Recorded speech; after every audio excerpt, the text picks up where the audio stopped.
ओम भूर्भुवः स्वः तत्सवितुर्वरेण्यं भर्गो देवस्य धीमहि धियो यो न प्रचोदयात्।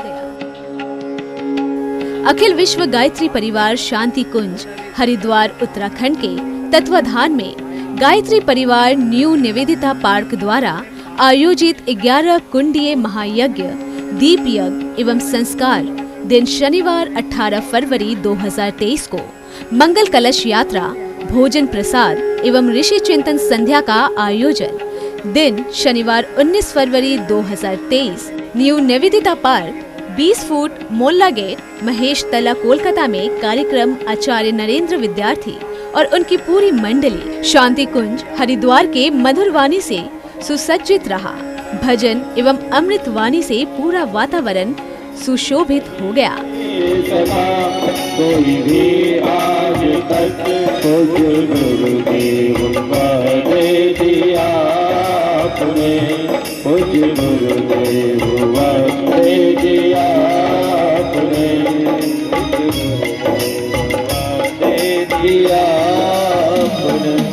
न्यू निवेदिता पार्क के लोगों में अपरंपार खुशी प्रदर्शित हुई।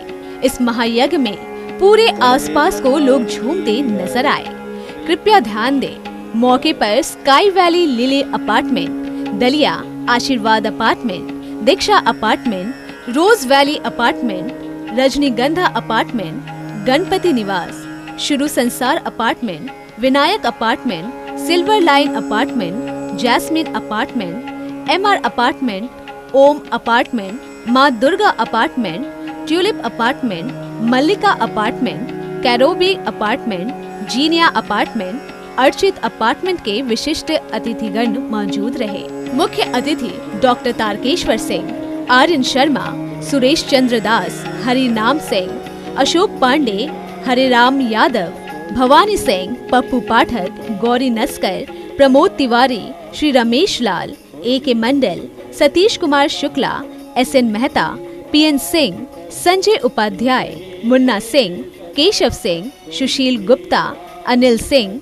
अमित सिंह, अमन सिन्हा, मनोज कुमार, मुकेश कुमार नीरज, संतोष सिंह, संतोष साव, कृष्णा साव, अविनाश इत्यादि मौजूद रहे।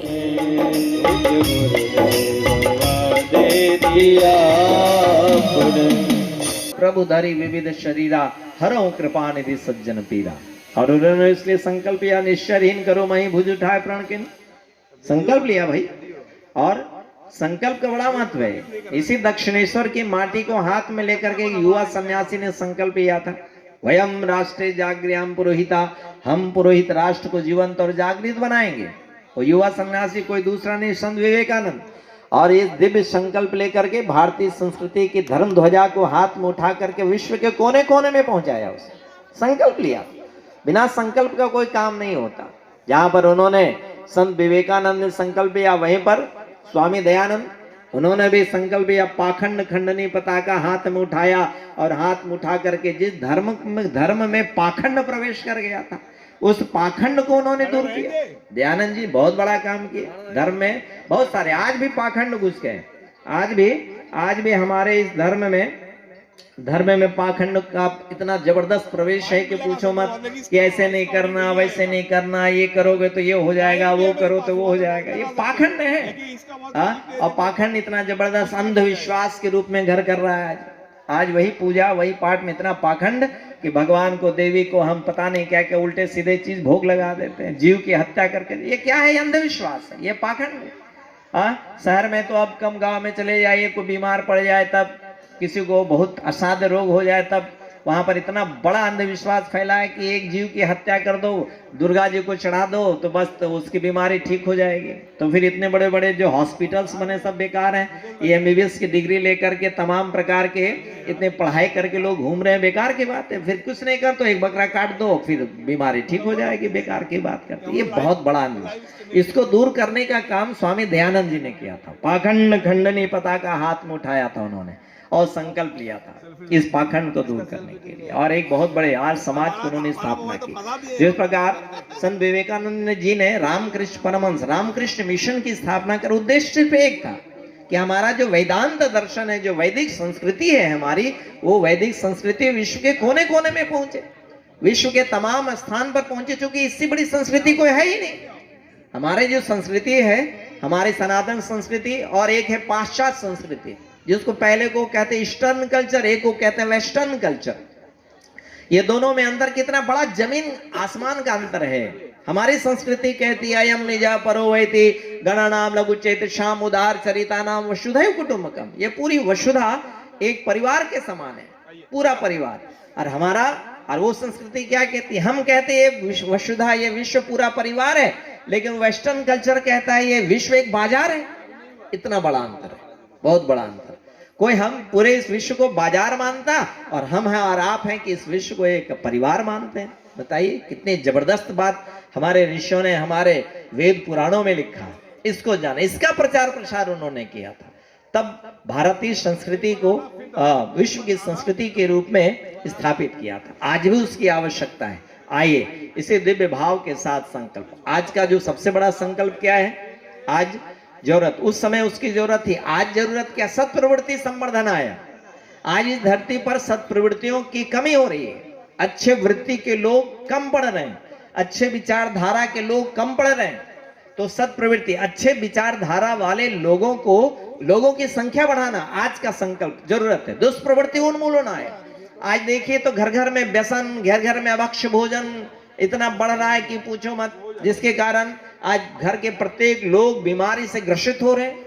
दुष्प्रवृत्तियां हैं, व्यसन बढ़ रहा है, फैशन बढ़ रहा है, कुरीतियां बढ़ रही है, तो उसका उन्मूलन कौन करेगा बताइए। उसका संकल्प लेने की जरूरत है। आज दुष्प्रवृत्ति उन्मूलन आए, लोक कल्याण आए, इस संसार के कल्याण करने की आवश्यकता है। लोक कल्याण, आत्म कल्याण आए, आत्म कल्याण करने की आवश्यकता है। तो क्या करें, वातावरण परिष्कार आए। आज की जो सबसे बड़ी आवश्यकता है वह है वातावरण को शुद्ध और पवित्र करना। वातावरण परिष्कार है, उज्जवल भविष्य, क्योंकि 21वीं सदी को उज्जवल भविष्य की घोषणा की गई कि 21वीं सदी उज्जवल भविष्य के रूप में साकार होगी।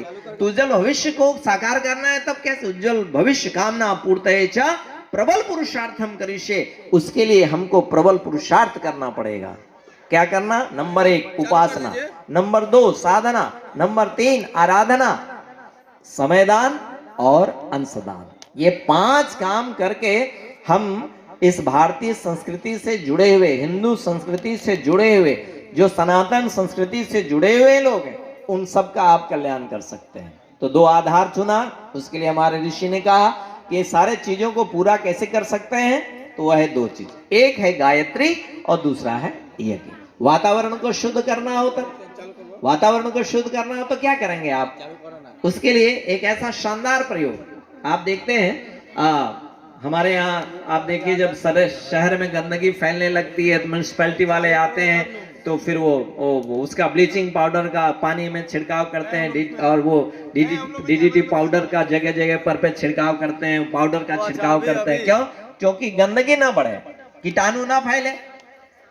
लेकिन जब वातावरण ही दूषित हो रहा, हवा को ठीक करना हो तब क्या करें, वातावरण को शुद्ध करना हो तब क्या करें। उसके लिए हमारे ऋषियों ने बड़ा दिव्य प्रयोग बनाया था, किया था। इसका नाम था यज्ञ विद्या, यज्ञ प्रयोजन। यज्ञ का प्रयोग करिए, यज्ञ के प्रयोग करके आप इन तमाम जो दुष्प्रवृत्तियां हैं, गलत चीजें हैं, उसको आप ठीक कर सकते हैं। इकोलॉजिकल बैलेंस आज गड़बड़ हो रहा है, इकोसिस्टम गड़बड़ हो गया आज, तो उसको ठीक करने का एक अद्भुत प्रयोग, अद्भुत विद्या है यज्ञ। इसीलिए कहा था देव संस्कृति के 2 निर्माता, यज्ञ पिता, गायत्री माता। आइए ये दिव्य संकल्प हम सब लोग लें। और हम रात में निवेदन किया था, फिर संध्या के दीप यज्ञ में हम एक एक करके उसका विश्लेषण करेंगे कि यहाँ ये 2 दिवसीय जो 11 कुंडी यज्ञ है, इसका सिर्फ एक उद्देश्य है। इस एक जबरदस्त उद्देश्य, एक शानदार लक्ष्य है। उस लक्ष्य को लेकर के, लक्ष्य क्या है, स्वस्थ शरीर। हर व्यक्ति का शरीर स्वस्थ होना चाहिए, स्वच्छ शरीर और स्वच्छ मन, मन भी हमारा ठीक होना चाहिए। स्वस्थ शरीर, स्वच्छ मन, अपना सभ्य समाज बनाएंगे। ये गायत्री परिवार ये यज्ञ कराने सिखाने के लिए नहीं है कि साहब आप यज्ञ करने लोग भूल गए तो चलो यज्ञ करना सिखा दे, ना ना ना, ये उद्देश्य बिल्कुल नहीं है। उद्देश्य क्या है, लक्ष्य क्या है हमारा, स्वस्थ शरीर, स्वच्छ मन और सभ्य समाज, ये निर्माण करना। उद्देश्य बहुत शानदार, आज तक का ऐसा उद्देश्य किसी के मन मस्तिष्क में उतरा ही नहीं। और उद्देश्य क्या है, परमात्मा के दिव्य ज्ञान को, परमात्मा के दिव्य विभूति को धरती पर अवतरित कराना, दैवी योजना है। मनुष्य में देवत्व का जागरण करेंगे और धरती पर स्वर्ग का अवतरण करेंगे। बहुत शानदार उद्देश्य। स्वस्थ शरीर स्वच्छ मन अपना सभ्य समाज बनाएंगे, नया सवेरा नया उजाला इस धरती पर लाएंगे। नया सवेरा नया उजाला इस धरती पर लाएंगे। स्वस्थ शरीर स्वच्छ मन अपना, स्वस्थ शरीर स्वच्छ मन अपना सभ्य समाज बनाएंगे। नया सवेरा नया उजाला इस धरती पर लाएंगे। नया सवेरा नया उजाला इस धरती पर लाएंगे।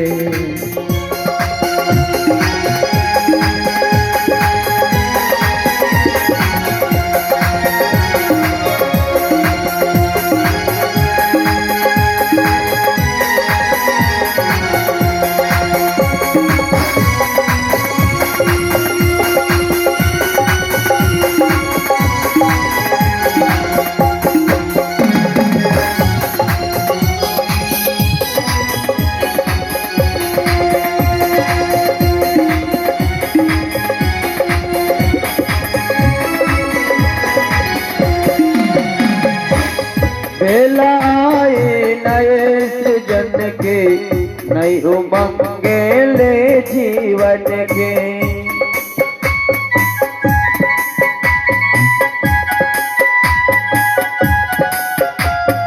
सोने वाले पछताएंगे, बढ़ने वाले यश पाएंगे।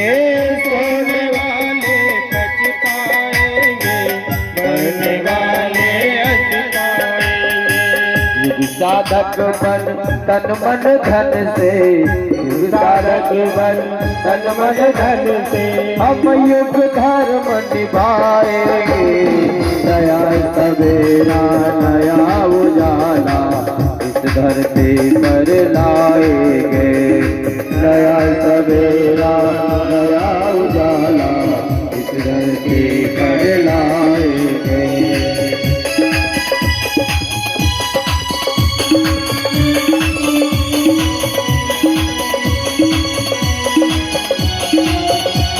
ताली बजाकर दोहराइए संकल्प।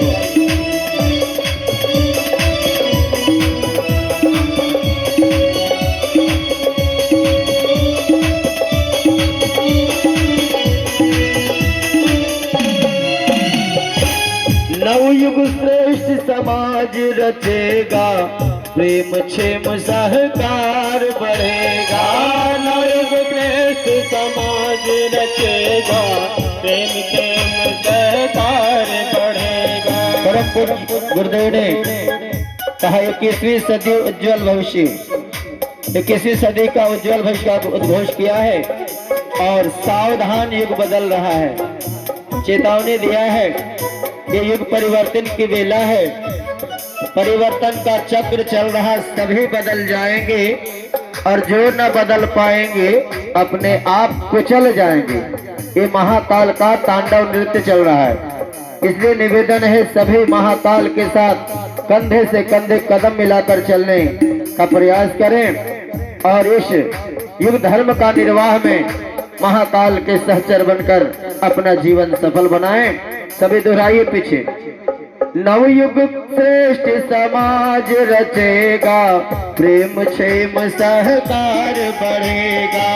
नवयुग श्रेष्ठ समाज रचेगा, प्रेम क्षेम सहकार बढ़ेगा। मूढ़ रूढ़ियां हम तोड़ेंगे, संस्कृत सूत्रों को जोड़ेंगे। मूढ़ियां हम तोड़ेंगे, संस्कृत के सूत्रों को जोड़ेंगे। सतयुग जैसे शुभ समाज को, सतयुग जैसे शुभ समाज फिर साकार बनाएंगे। नया सवेरा नया उजाला इस धरती पर लाएंगे। नया सवेरा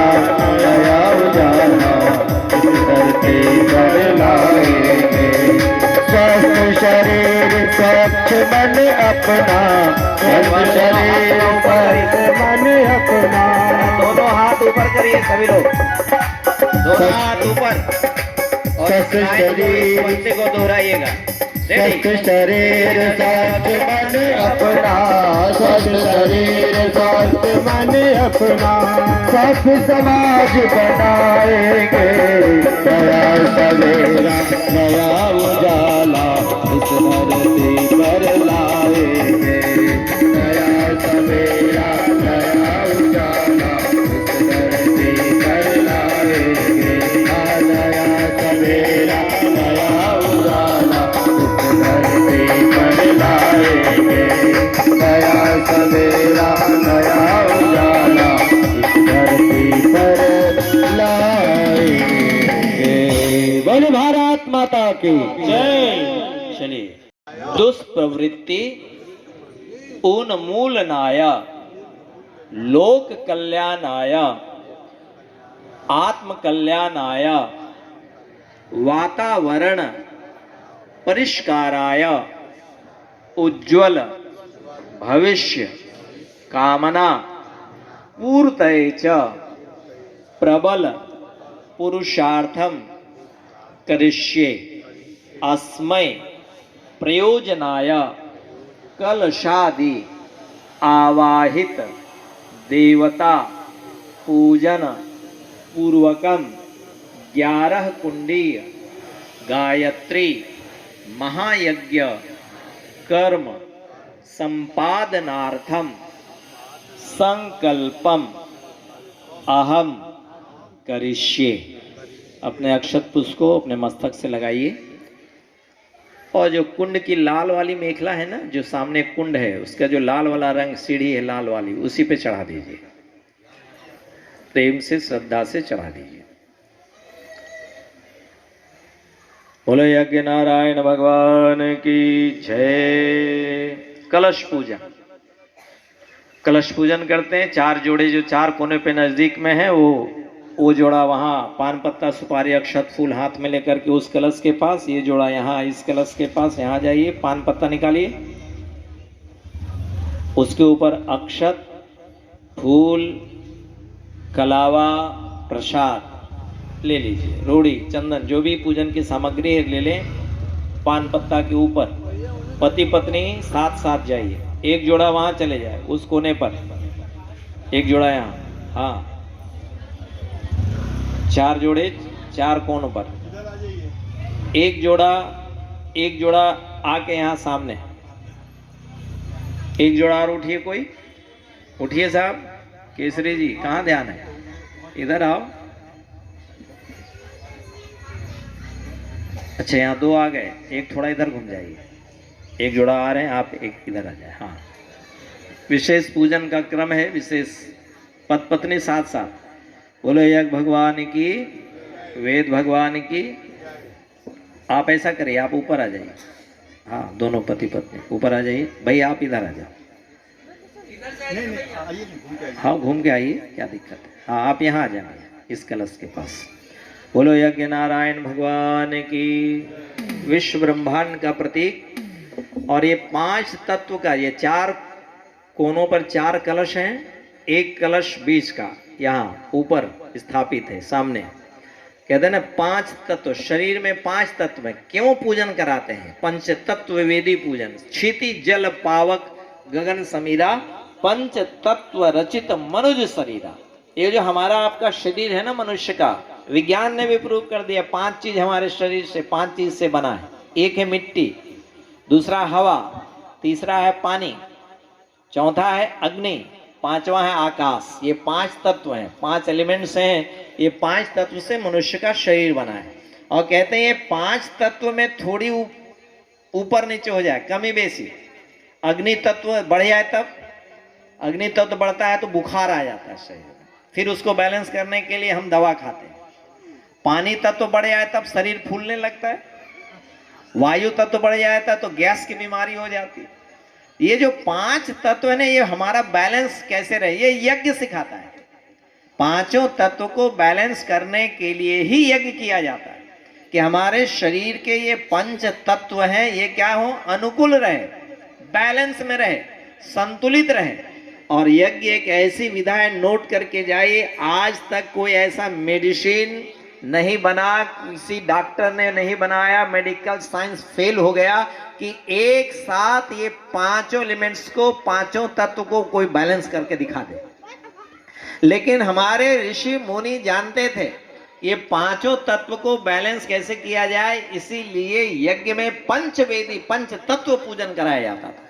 और जब हम आहुतियां डालते हैं ना, अभी हम आगे बताएंगे आपको, जब आहुति डालते हैं, स्वाहा करते हैं, तो वहां से जो ऊर्जा उत्पन्न होती है, आहुतियां जो 51 प्रकार की जड़ी बूटी से निर्मित हवन सामग्री से आहुति डालते हैं, आग में आपने डाला, उससे जो ऊर्जा बनी, धूम्र उत्पन्न हुआ, सांस के माध्यम से हमने अपने शरीर के एक एक अंग, एक एक सेल तक पहुंचाया सांस के माध्यम से। और चमत्कार है यार, अद्भुत घटना है ये, अद्भुत विलक्षण, जो आप कल्पना नहीं कर सकते, जो आज वैज्ञानिकों ने शोध करके बता दिया कि साहब यज्ञ कोई छोटी मोटी चीज नहीं है, शरीर के पांचों तत्वों को बैलेंस करने का एक अद्भुत प्रयोग है यज्ञ।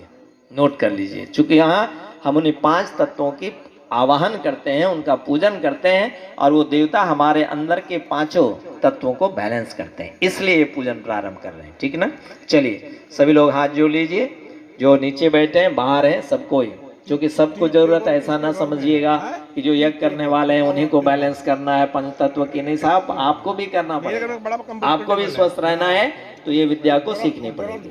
रख लीजिए, थाली रख दीजिए नीचे, और पान पत्ता के ऊपर अक्षत जल पुष्प नैवेद्य रख लीजिए, और पति पत्नी दोनों हाथ को स्पर्श कर लिए। दिया को किनारे रखिए, अभी दिया को बाद में जलाइएगा, दिया को अगल बगल रख दें या नीचे रख दें, और ये पूजन की सामग्री हाथ में रख लीजिए, पति पत्नी साथ साथ रखिएगा। बोलो यज्ञ भगवान की शिव शक्ति। रात में शिवरात्रि पूजन, शिव शक्ति का मिलन।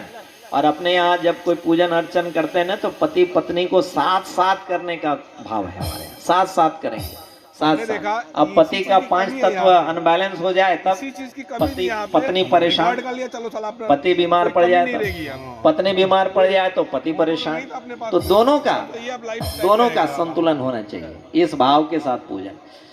ओम तत्वायामि ब्रह्मणा वन्दमानः तदा शास्त्रे यजमानो हविर्भिः अहेडमानो वरुणे अबुद्धरुषाग्वं समानायुः प्रमोषि।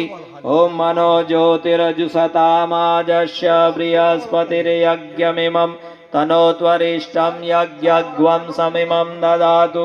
विश्वे देवासह्यमादयन्ताम् ॐ प्रतिष्ठः। ओम वरुणाय नमः। आवाहयामि स्थापयामि ध्यायामि गंधाक्षतं पुष्पाणि धूपं दीपं नैवेद्यम समर्पयामि। हर कोनों पर जो कलश है, यहाँ सामने जो कलश है, जो बीच में कलश है, उसमें डालिए, उसी में ऊपर रख दीजिए, ऊपर। हाँ, अब जो दीपक लेके गए हैं ना आप लोग, उस दीपक को वहां जला दीजिए, जला के रख दीजिए, कोई बात नहीं, जला दिए हो न जलाए हो तो अब दीपक जला दीजिए, धूप बत्ती अगरबत्ती हो तो जला दीजिए, और जला के वहीं सामने रख दीजिए, दीपक जला दीजिए। चलिए हाथ जोड़िए, दीप पूजन। अब दिया की पूजन। दीप पूजन क्या है? हम लोग हर कोई घर में रोज दिया जलाते हैं, शाम को तो जलाते ही जलाते हैं, दिन में ना मौका मिले कोई बात नहीं, लेकिन कोई ऐसा घर, जरा यहाँ पूछता हूँ आप सबसे, कोई ऐसा घर बताओ जिसके घर शाम को दिया ना जलता हो? जलाते हैं ना? क्यों जलाते हैं? क्या उद्देश्य है जलाने का? सब लोग जलाते हैं। और आज शाम को उसी दीप की पूजा, दीप यज्ञ करेंगे। दीप यज्ञ आपको समझाएंगे कि हम दिया क्यों जलाते हैं, और ये दिया है क्या चीज। हमारे ऋषियों ने दीपक पूजा, वैज्ञानिकों ने जब देखा ये हिंदू लोग दिया क्यों जलाते भाई, दिन में नहीं मौका मिलता तो शाम को हिंदू के प्रत्येक घर में, भारत में जब वो लोग आए तो उन्होंने देखा बहुत चीजों को उन्होंने शोध किया। तो जब शोध करने के बाद देखा, जो निष्कर्ष निकाला आप सुनेंगे तो आश्चर्य करेंगे, कहेंगे कि एवरी इंडियन साइंटिस्ट, भारत देश के प्रत्येक लोग वैज्ञानिक हैं। गांव के लोग, जो लोग पढ़े लिखे नहीं है वो भी वैज्ञानिक। क्यों? क्योंकि ये तो सूर्य की पूजा कर रहे हैं। दीपक क्या है पता है? ये सूर्य है, सीधा सूर्य। जो सूर्य है वही दीपक है, जो दीपक है वही सूर्य है, जो दीपक है वही अग्नि है, जो अग्नि है वही सूर्य है। अब ये मंत्र में सुनेंगे हमारे ऋषि मुनि ज्ञानी जानते थे, उन लोगों को पता था ये दीपक साधारण नहीं है, ये दीपक सूर्य का प्रतिनिधि है। नोट कर लीजिए, जिस दिया की पूजा हम करते हैं, तो हमारे यहाँ हिंदू मैथोलॉजी में दीपक की पूजा मतलब सूर्य की पूजा। कोई ऐसा घर, चाहे वह किसी जाति, किसी धर्म, किसी संप्रदाय का हो, किसी प्रांत का रहने वाला हो, किसी भी प्रांत का रहने वाला हो, भाइयों बहनों, दिया की पूजा हर जगह होती है। और यूं कहें कि किसी भी संप्रदाय का हो, चाहे वह हिंदू हो, मुसलमान हो, सिख हो, ईसाई हो, यहूदी हो, जैनी हो, फारसी हो, कोई हो, सबके यहाँ दीपक की पूजा होती है। हर मंदिर मस्जिद में दीपक, नाम बदल जाता है। हिंदू का मंदिर हो तो दीपक, गुरुद्वारा, सिख का मंदिर गुरुद्वारा हो तो वहां पर ज्योत, और ईसाई का मंदिर क्या है, चर्च, वहां कैंडल, और मुसलमान का मंदिर कहां, मस्जिद, वहां पे चिराग। नाम दीपक का पर्याय है, लेकिन ये दीपक की पूजा हर जगह होती है। सूर्य की पूजा होती है, ये सूर्य पूजा है। दीपक सूर्य का प्रतीक, जो सूर्य में शक्ति है वही सारी की सारी शक्ति दीपक में है। बस फर्क इतना है कि सूर्य पूरे ब्रह्मांड को तेज प्रदान करता है, पोषण देता है, भोजन देता है। ये दीपक का परिकर थोड़ा छोटा है, बस इसलिए घर घर में दीपक रखने का तात्पर्य था कि हर घर सूर्य के तेज से भरा हुआ, सूर्य की शक्ति से, सूर्य के प्राण ऊर्जा से घर के प्रत्येक जो सदस्य हैं लाभ लें, इसलिए दीपक की पूजा। आइए हाथ जोड़ते हैं, उस दीप देव को नमन बंदन सूर्य के रूप में करते हैं, और सूर्य की स्थापना हम यहाँ कर रहे हैं। ये भाव करिए, ओम अग्निर्ज्योतिर्ज्योतिरग्नि स्वाहा, सूर्यो ज्योतिर्ज्योतिः सूर्यः स्वाहा, अग्निर्वर्चो ज्योतिर्वर्चः स्वाहा, सूर्यो वर्चो ज्योतिर्वर्चः स्वाहा, ज्योतिः सूर्यः सूर्यो ज्योतिः स्वाहा। ओम ज्योति पुरुषाय नमः, आवाहयामि स्थापयामि ध्यायामि, गंधाक्षतं पुष्पाणि धूपं दीपं नैवेद्यम समर्पयामि। थोड़ा अक्षत पुष्प पूजन के थाल से उठा लीजिए, और दीप देवता जहाँ दीपक को आपने प्रज्वलित किया है, रखा है, वहीं पे अक्षत पुष्प थोड़ा चढ़ा दीजिए। और हर कलश के पास, चारों कलश पास में धूप बत्ती जरूर जला दीजिए, और नीचे वाले भाई बंधुगण अपने स्थान पे बैठ जाइए। पूजन हो गया है। अब ऊपर जो है, अब उनके पूजन अभी और बाकी है। जो ऊपर दंपति आए हैं, हाथ में अक्षत पुष्प लीजिए, और गुरु तत्व, गुरु का पूजन करेंगे। परम पूज्य सद्गुरुदेव का ध्यान पूजन करें। सैमसंग नहीं हैंग करता है, वो जाए मेरे घर में भी है भाई। इसका प्रोसेसर अलग है, इसका मतलब फीचर्स अलग है। मैंने अब क्या बोलेंगे, अब हम तो इस्तेमाल करेंगे। बोलो यज्ञ भगवान की, वेद भगवान की। चलिए हाथ जोड़ लीजिए और गुरु का ध्यान करते हैं। सब लोग, आपके अपने भी कोई गुरु हो तो ध्यान कर सकते हैं, और इस युग के गुरु। बोलो गायत्री माता की। वो उसमें चल जाएगा, बढ़िया चलेगा। हम लोग जो काम है ये मतलब लंबा रेस मतलब बोलो वेद भगवान की। वो चलेगा, लंबा फोटो खींचना है वो खींचेगा। फोटो आप ये भैया सामने जो फोटोग्राफर है, हाँ, आपकी आवाज यहाँ आ रही है। बोलो यज्ञ भगवान की, वेद भगवान की। अब अगली जो पूजन है वो बड़ा जबरदस्त है। अब गुरु की पूजा करना, और हर व्यक्ति के जीवन में कोई ना कोई गुरु जरूर होता है। बिना गुरु का ज्ञान किसी को नहीं मिला। चाहे फिजिक्स का ज्ञान हो, चाहे केमिस्ट्री का ज्ञान हो, चाहे बायो का ज्ञान हो, हिस्ट्री, ज्योग्राफी, कोई भी विषय का ज्ञान प्राप्त करना हो तो आपको गुरु का ज्ञान, गुरु को बनाना पड़ेगा। अगर फिजिक्स के मास्टर ना हो, फिजिक्स के लेक्चरर, प्रोफेसर ना हो, तब फिर उस विषय को ज्ञान, उस विषय का ज्ञान कैसे प्राप्त कर सकते हैं। तो हमारे यहाँ गुरु का ज्ञान, जो सब कुछ, सभी भाषाओं, सभी विद्याओं का ज्ञान प्रदान करते थे, वो थे हमारे गुरु। ऐसे सदगुरु, ये आपका सौभाग्य है कि ऐसे सदगुरु को आप सुन रहे हैं, उनकी बात सुन रहे हैं, उस गुरु के ज्ञान को सुन रहे हैं। हाँ, जिस गुरु ने इस भारत देश नहीं, पूरे विश्व के लोगों को वो दिव्य ज्ञान देकर के चौंका दिया। क्या क्या, कौन कौन से ज्ञान आप सुनेंगे, आश्चर्य करेंगे। ऐसा ज्ञान, और ये भी मुझे बताते हुए फक्र होता रहा। आपको भी फक्र होना चाहिए कि जब से सृष्टि बनी है तब से अब तक जब भी बना हो, ये पृथ्वी जब भी बनी हो, ये सृष्टि जब भी बनी हो, तब से अब तक ऐसे सदगुरु, ऐसा ज्ञानी व्यक्ति धरती पर पैदा नहीं हुए। अच्छा। एकदम नोट कर लीजिए। आप किसी भी ऐसे व्यक्ति का नाम बताओ जिसने 4 वेद, 18 पुराण, 108 उपनिषद, 20 स्मृतियां, षड दर्शन, ब्राह्मण ग्रंथ, आर्ष ग्रंथ, ब्राह्मण ग्रंथ, आरण्य ग्रंथ, इन सारे ग्रंथों का जो व्यक्ति भाष्य किया हो, किसी भी एक का नाम बता दो आप। जब से सृष्टि बनी है तब से अब तक भाइयों बहनों, ऐसे सदगुरु का दिव्य ज्ञान, ऐसे वेद मूर्त तपोनिष्ठ पंडित श्री राम शर्मा आचार्य, ये वेद की मूर्ति हैं, जिन्होंने, जो वेद लुप्त हो गया था हमारे देश से, हमारी संस्कृति से, हिंदू संस्कृति से, जो सबसे प्रमुख ग्रंथ है वेद, ये लुप्त हो गया। इस वेद को घर घर तक पहुंचाने का काम उन्होंने इस भाष्य किया, और उनके अनुयायियों ने, हमारे आप जैसे लोगों ने घर घर में वेद की स्थापना की। और आज भी उसी के कुछ सूत्र हमारे सामने, ये जो वेद रखे ना सामने, वेद ग्रंथ रखे हैं। बड़े सौभाग्यशाली होंगे आप लोग जिनके घर में ये वेद ग्रंथ स्थापित होगा। बड़ा दुर्भाग्य है। क्या दुर्भाग्य? आज घर में महंगे महंगे टीवी एलईडी हम रखते हैं, लेकिन घर में वेद है क्या? पूछो किसी से तो हाथ खड़ा कर देते। नहीं साहब, वेद क्या चीज होता है?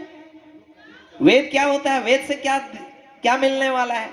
हम हजारों हजार रुपए खर्च कर देते हैं उल्टे सीधे काम में, लेकिन जिस ज्ञान के लिए हमको खर्च करना चाहिए, आज उसमें हम अपने हाथ को मुट्ठी बांध लेते हैं। क्षमा करिएगा। बहुत थोड़े इस दिव्य ज्ञान के कुछ सूत्र लेकर के हम आपके बीच आए, उस गुरु का ग्रंथ, ये सदग्रंथ। हम प्रार्थना करेंगे आप सबसे, जो लोग होंगे, बहुत ज्यादा नहीं है, थोड़े ही बचा है, जहां जहां से आए तो वहां से स्थापित करते हुए थोड़े आपके लिए बचा के लाए कि भाई जहां जा रहा हूं कम से कम थोड़े तो लेके चलें।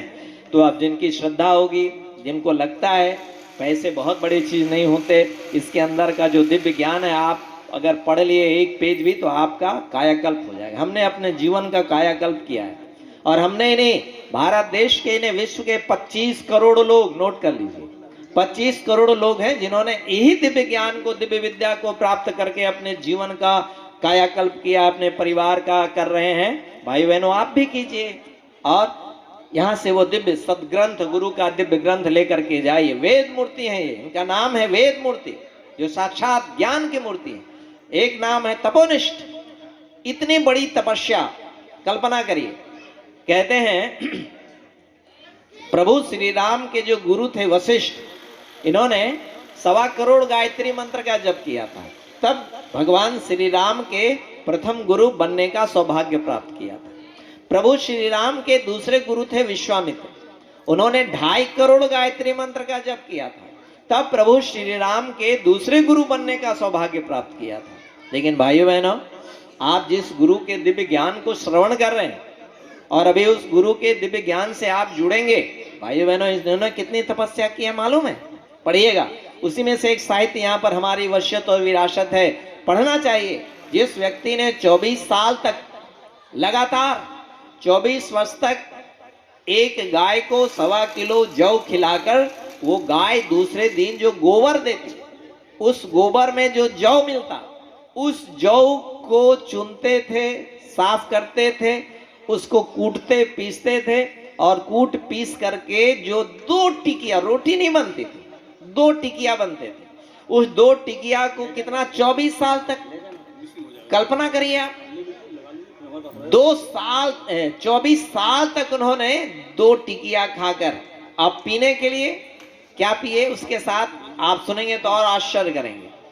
उसी गाय के दूध से दही जमाया, दही को मत करके मक्खन अलग किया, मक्खन नहीं उपयोग में लाया, उसकी छाछ, उसकी मट्ठा, ये 2 टिकिया और छाछ पी करके 24 साल तक मीठा क्या होता है, तीता क्या होता है, नमकीन क्या होता है मालूम नहीं, छाछ और जौ की 2 रोटी खा करके उन्होंने कठोर तप किया।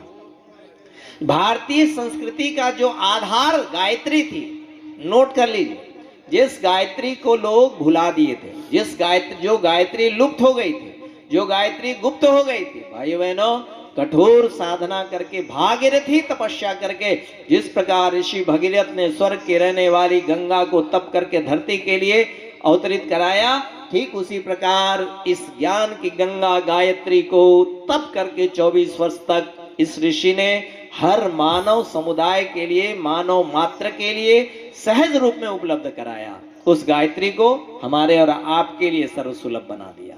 वह गायत्री जिसके विषय में कहा गायत्री सर्व काम दुख। इस संसार में ये वो शक्ति है जिस शक्ति को प्राप्त करके जीवन के सारे सुख व्यक्ति प्राप्त कर सकता है। ऋषि याज्ञवल कहते हैं, जो यज्ञ के प्रणेता हैं, जो यज्ञ के प्रथम दृष्टा हैं, जो यज्ञ के प्रथम पुरोहित हैं, जिन्होंने यज्ञ विज्ञान को विकसित किया, ये यज्ञ के प्रथम ऋषि हुए जिन्होंने यज्ञ विज्ञान को शुरुआत की और जन जन तक पहुंचाने का कार्य किया। इस ऋषि ये तो यहां तक कह दें, गायत्री एक ऐसा राजहंस है, नोट करके जाइएगा, गायत्री एक ऐसा राजहंस है जिसका एक पंख मनुष्य को भौतिक सुख प्रदान करता है तो दूसरा पंख मनुष्य को आध्यात्मिक सुख प्रदान करता है। दोनों सुख प्रदान करने वाला ये गायत्री मंत्र एक ऐसा राजहंस। ये क्षेत्र पूरा रामकृष्ण परमहंस से जुड़ा हुआ। बंगाल में रामकृष्ण को अलग करके आप कोई काम नहीं कर सकते। आपको पता है रामकृष्ण, संत रामकृष्ण परमहंस अपने परम शिष्य को कहते और वही ज्ञान उन्होंने दिया था नरेन को। नरेन से विवेकानंद की यात्रा जो उन्होंने पूरी की तो आखिर उनके अंदर कौन सा ज्ञान, कौन सा विज्ञान आया, आप पढ़िए उनको।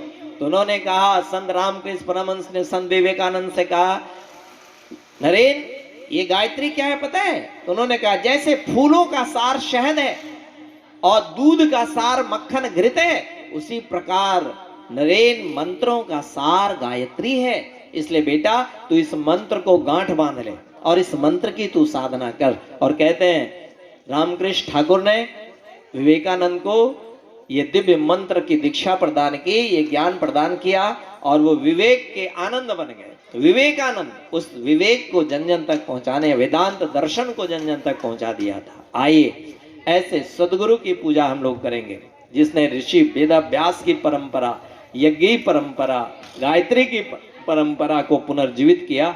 ऐसे सदगुरु की वंदन पूजन करते हैं, हाथ जोड़े। ये सौभाग्य मिला हम आप सबको कि ऐसे सदगुरु का हम सबको मार्गदर्शन, संरक्षण मिल रहा है और उन्हीं की कृपा, उन्हीं के सुयोग से ये अवसर प्राप्त हुआ है सदगुरु की पूजा। ओम गुरुर्ब्रह्मा गुरुर्विष्णु गुरुरेव महेश्वरा गुरुरेव परब्रह्मा तस्मै श्री गुरवे नमः।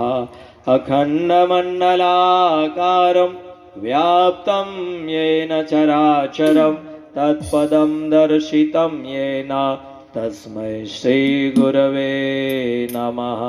नमोस्तु गुरवे तस्मै गायत्री रूपिणे सदा यस्य वागमृतं हन्ति विषं संसार संज्ञकम्। मातृवत् लालयित्रै च पितृवत् मार्गदर्शिका। नमोस्तु गुरु सत्तायै श्रद्धा प्रज्ञायुता चया। ध्यायामि गन्धाक्षतं पुष्पाणि धूपं दीपं नैवेद्यं समर्पयामि। देव मंच पर स्थापित कुछ गुरुदेव की प्रतिमा के सामने अक्षत जल पुष्प नैवेद्य चढ़ा दीजिए। जो नहीं दे सका कोई भी आज तक, जो नहीं दे सका कोई भी आज तक, पूज्य गुरुदेव वह दे दिया आपने। पूज्य गुरुदेव वह दे दिया आपने। प्राण में प्रेरणा भाव संवेदना, प्राण में प्रेरणा भाव संवेदना, बुद्धि को श्रेष्ठ चिंतन दिया आपने। बुद्धि को श्रेष्ठ चिंतन दिया आपने। जो नहीं दे सका कोई भी आज तक, कुछ गुरुदेव वह दे दिया आपने। मुझे गुरुदेव वह दे दिया आपने।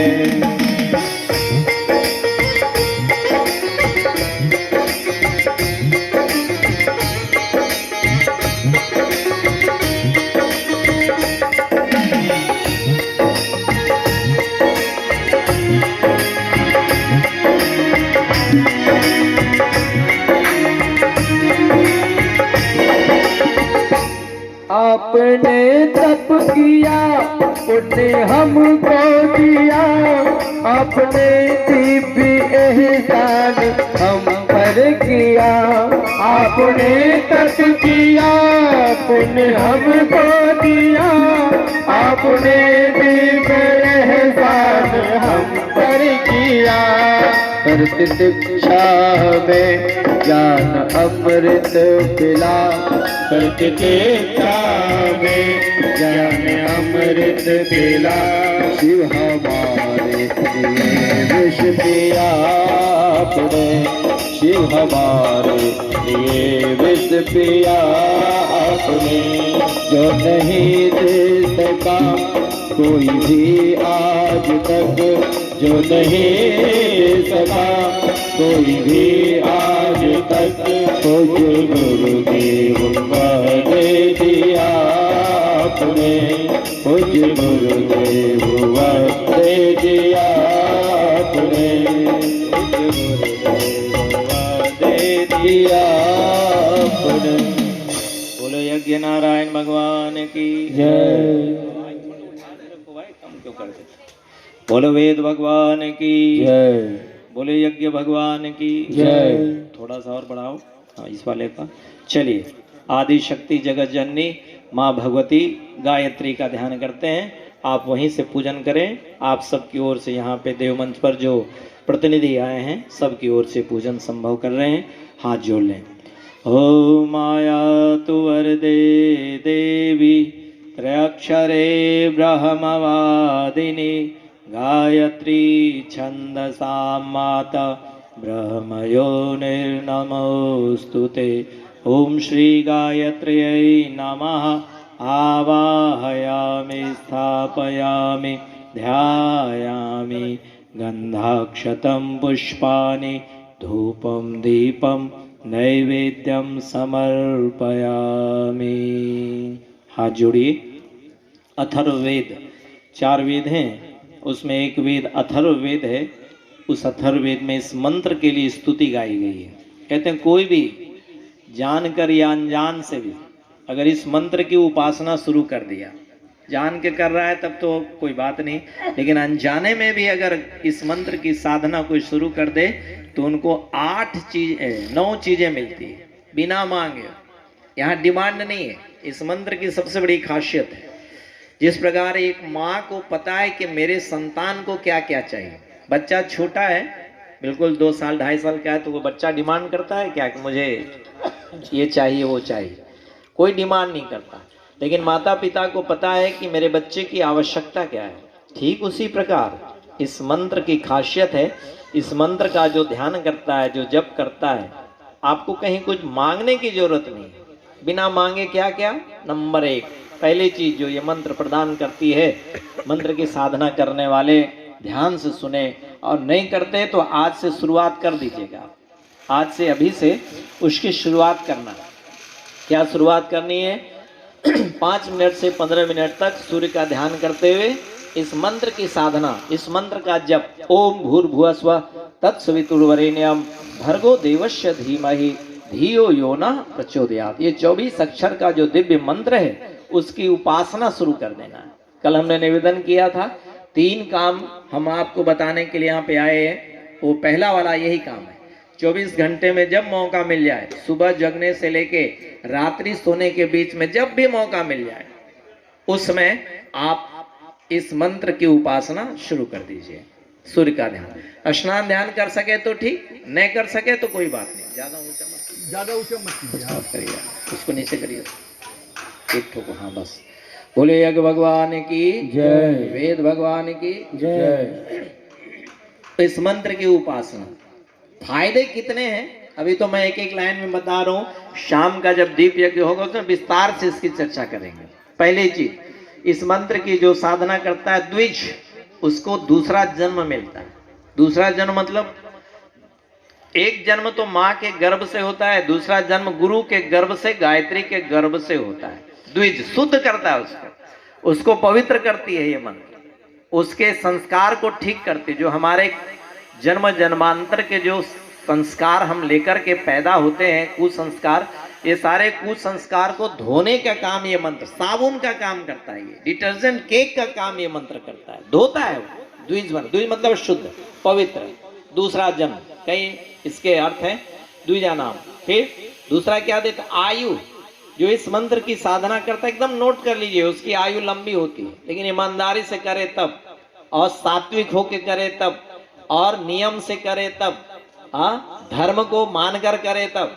अब मंत्र को मशीन की तरह मुंह से सिर्फ चलाता रहेगा तो नहीं मिलेगा, ठीक है ना, टेक्निक समझना पड़ेगा। बहुत लोग करते हैं कि साहब मुझे तो लाभ नहीं मिला, तो लाभ क्यों नहीं मिला, क्योंकि आपने इस मंत्र का जब यंत्रवत किया, मिशनरी बनाकर मुंह को खूब चलाते रहे, नहीं वैसा नहीं, उसके साथ एक भाव है, उसके साथ एक क्रिया है, उसके साथ एक ध्यान है, उसके साथ जप है।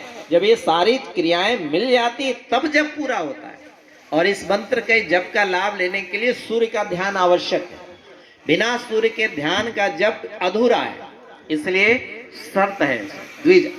आयु, उसकी आयु लंबी होती है। निरोग काया, प्राणम, जो इस मंत्र की साधना करता है, तीसरी चीज क्या प्रदान करता है, प्राण, प्राण बल, विल पावर, आत्मबल जिसको कहते हैं, ये खूब बढ़ा देता है ये मंत्र। इसलिए क्योंकि ये प्राण का मंत्र है।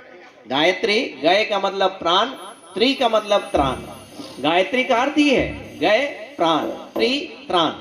गयान प्राणान त्रायते इति सा गायत्री, जो हमारे प्राणों की रक्षा करती है, प्राण बल को बढ़ाने वाली, विल पावर को बढ़ाने वाली, आत्मबल को बढ़ाने वाला, प्राणम। पजाम, चौथी चीज क्या है, प्रजा।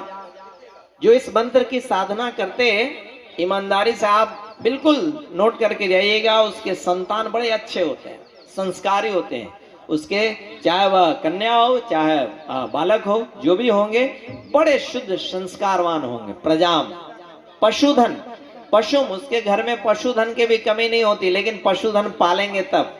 तो पशुधन कौन सा, किस पशुधन की बात हमारे ऋषियों ने कहा है, गौधन।